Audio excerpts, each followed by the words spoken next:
মোতিগঞ্জ গ্রামে বসবাস করত কানাই আর তার মা-বাবা। তাদের ছিল ছোট্ট সুখী পরিবার। অনেক অভাব অনটনের মধ্যে তাদের দিন কাটত। তার বাবা ছিল একজন কৃষক। কি গো, আজ তোমাকে এত ক্লান্ত লাগছে কেন? আজকে তুমি মাঠে যাবে না?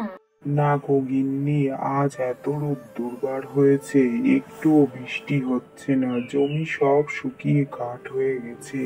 কি যে চাষ করব কিছুই বুঝতে পারছি না। হ্যাঁ, সেটা তুমি একদম ঠিক কথাই বলেছ।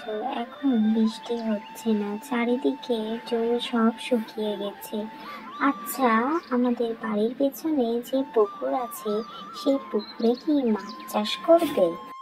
না গো গিন্নি, মাছ চাষ করতে গেলে তো অনেক টাকার দরকার। আমি অত টাকা পাবো কোথা থেকে? ওইদিকে জমির অবস্থাও তো খুব খারাপ। আমি কি করে যে কি করব কিছুই বুঝতে পারছি না।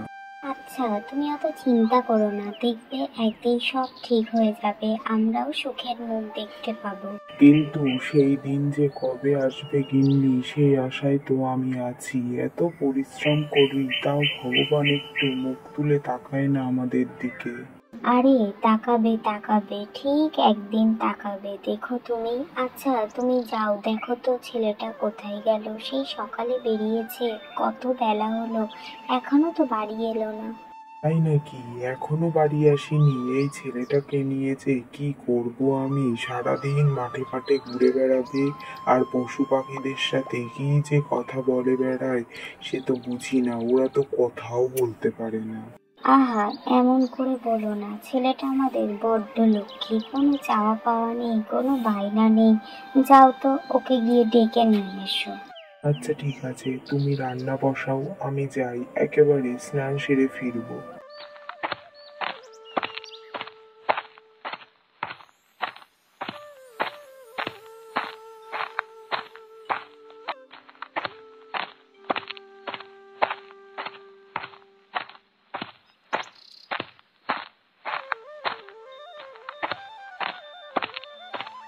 এই ময়না পাখি, তোমার কি মজা বলো? তুমি কি সুন্দর আকাশে উঠতে পারো, আর এক জায়গা থেকে আর এক জায়গা খুব সহজেই চলে যেতে পারো।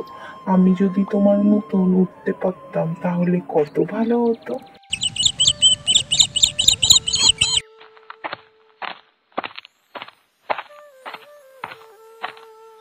এই হরিণ, তুমি কি সুন্দর খেলা করো, কেউ তোমাকে বকাও দেয় না আর বারণও করে না। জানো, আমার মা বাবা আমি সারাদিন খেলা করি বলে আমাকে খুব বকা দেয়।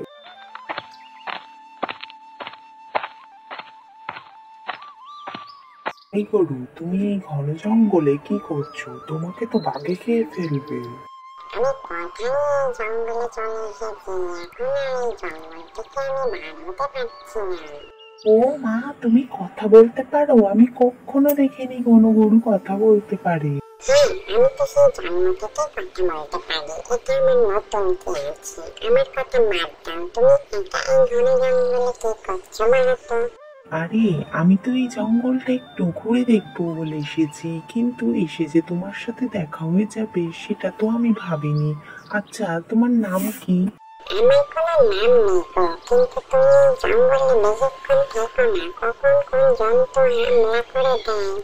হ্যাঁ হ্যাঁ, সে তো আমি বাড়ি যাবই, তার আগে তোমার একটা নাম দেই। ভোলা নামটা কি তোমার পছন্দ? তাহলে তোমার নাম ভোলা দেব। আচ্ছা, এই জঙ্গলে তোমার নিজের কেউ নেই? ভোলা, ভোলা নামটা তো খুব সুন্দর, আমার খুব পছন্দ হয়েছে। এই জঙ্গলে আমার নিজের বলে কেউ নেই, আমি এখানে একাই থাকি। তাই নাকি? তাহলে তুমি যাবে আমার সাথে আমাদের বাড়িতে। তোমাকে নিয়ে গেলে আমার খুব মজা হবে। তুমি নিয়ে যাবে আমাকে তোমাদের বাড়িতে? হ্যাঁ, নিয়ে যাবো। তুমি যাবে কি সেটা বলো। হ্যাঁ, যাবো।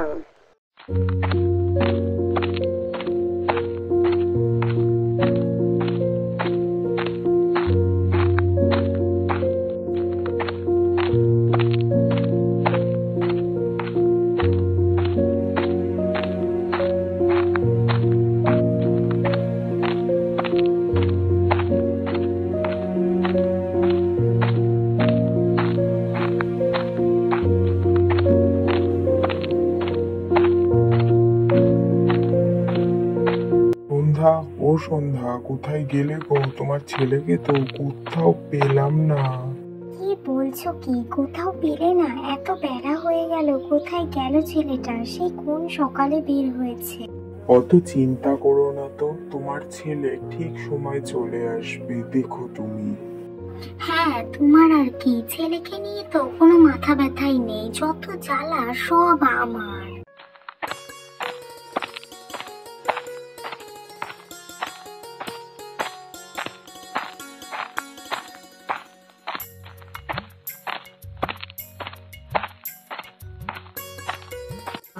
ও মা, কোথায় তোমরা? তাড়াতাড়ি বাইরে এসো, দেখো আমি কাকে নিয়ে এসেছি।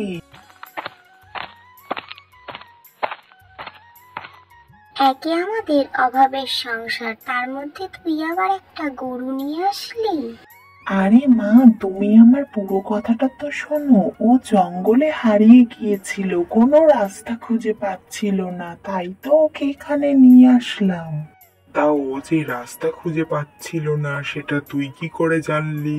কেন, ভোলাই তো আমাকে বললো ও নাকি রাস্তা হারিয়ে ফেলেছে। আমাদেরকে তুই পাগল পেয়েছিস নাকি? ও বলবে আর তুই সেটা শুনবি? ও কি কথা বলতে পারে নাকি? হ্যাঁ গো মা, ও কথা বলতে পারে, ওই জন্যই তো ও সব বলতে পেরেছে আমাকে। এটা কিভাবে সম্ভব? একটা গরু কিভাবে কথা বলতে পারে? হ্যাঁ বাবু, আমি কথা বলতে পারি। তা ভালো কথা, তুমি কথা বলতে পারো, কিন্তু কানাই ও কি খাবে? এদিকে আমাদেরই ঠিক মতন খাবার জোটে না, এর মধ্যে ওর খাবার কি করে জোগাড় করব? মা, তুমি অত চিন্তা করো না, আমি রোজ খেলতে যাই, তখন ওকে নিয়ে যাব। আমি যতক্ষণ খেলবো ও ততক্ষণ মাঠে ঘুরে ঘুরে ঘাস খাবে। কিন্তু ওর ওইটুকু ঘাস খেয়ে কি পেট ভরবে? হ্যাঁ ভরবে, আমি তো দিনে একবারই খাই, আর বিকেলবেলা দুধ দিই। সে দুধ তুমি বাজারে বিক্রি করতে পারবে বাবু। ও মা, তাই নাকি? তাহলে ওকে রেখে দেই আমাদের সাথে। এরপর থেকে ভোলা ওদের সাথেই থাকতো, আর ভোলার দুধ বিক্রি করতে নিয়ে যেত তার বাবা বাজারে। সেখানে গিয়ে দুধ বিক্রি করে অনেক টাকা হতো, সেই টাকা দিয়েই আস্তে আস্তে ভোলারা বড়লোক হয়ে গেল। অন্যদিকে কানাইদের পাশে এক প্রতিবেশীর তাদের উন্নতি দেখে খুব হিংসা হচ্ছিল, কিন্তু সে কিছুতেই বুঝতে পারছিল না তারা এত বড়লোক হলো কিভাবে। কি গো, শুনছো? সন্ধ্যারা তো দেখছি ধীরে ধীরে বড় লোক হয়ে যাচ্ছে। শুনেছি ওর ছেলে কানাই নাকি জঙ্গল থেকে একটা গরু ধরে নিয়ে এসেছে, সেই গরুর দুধ বিক্রি করে নাকি ওরা এত বড় লোক হয়েছে। কি বলছো কি গিন্নি? আসলে ব্যাপারটা আমি অনেক দিন ধরে দেখছি, কিন্তু কিছুতেই বুঝতে পারছি না কি করে এত বড় লোক হচ্ছে। তাহলে আসল ব্যাপারটা হলো এই। কি গো, আমি বলি কি, আমরা ওই গরুটা চুরি করে আনি, তাহলে আমরাও আরো বড় লোক হয়ে যাব। জানো, গরুটা আবার মানুষের মতন কথাও বলতে পারে। না গিন্নি, চুরি করা যাবে না, আমাদের পাশাপাশি বাড়ি, তারপর যদি লোক জানাজানি হয়ে যায় তাহলে আর কেলেঙ্কারির শেষ নেই। এক কাজ করি, আমি না হয় ওই জঙ্গলে গিয়ে দেখবো কোনো কথা বলা গরু পাওয়া যায় নাকি। একটা গরু যদি ওই জঙ্গলে থাকে তার মানে আরো গরু থাকবে। আমি কালই একবার ওই জঙ্গলে যাব। হ্যাঁ গো, এটা তুমি ঠিক কথা বলেছো, কাল তুমি একবার গিয়ে দেখো।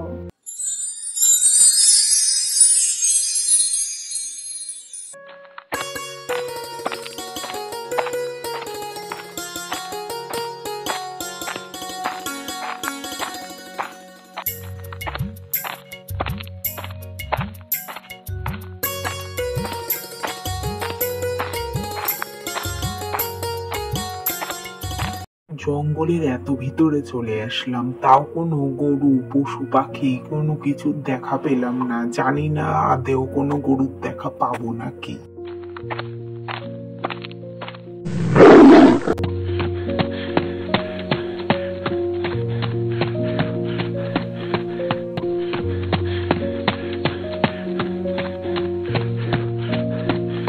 কি গো, তুমি এরকম দৌড়াতে দৌড়াতে আসছো, কই গরু পেলে না নাকি?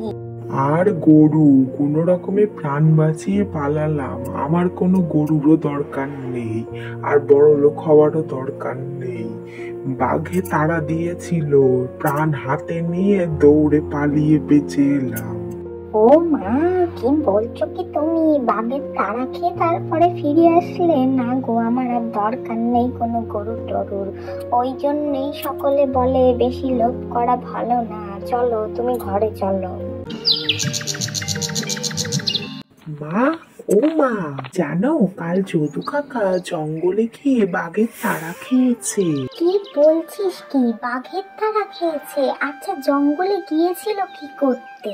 শুনলাম তো নাকি ভোলার মতন একটা গরু খুঁজতে গিয়েছিল, তাই এই অবস্থা হয়েছে। কি বলছিস কি বাবা? ভোলার মতন গরু খুঁজতে গিয়েছিল? এদের লোভ বলিহারি। সত্যি ওই জঙ্গলে যে বাঘ আছে তা আমরা শুনতাম, কিন্তু আজ সত্যি জানলাম ওই জঙ্গলে বাঘ আছে। তুই কিন্তু আর ভুলেও ওই জঙ্গলে যাস না। না গো বাবা, আমি আর ওই জঙ্গলে যাচ্ছি না। বাবা, ওই জঙ্গলে বাঘ আছে, যদু কাকা তাড়া খেয়েছে। আমি গেলে যদি আমায় তাড়া দেয়? তবে যদু কাকা তাড়া খেয়েছে, ভালোই হয়েছে। বড্ড লোভ ওনার।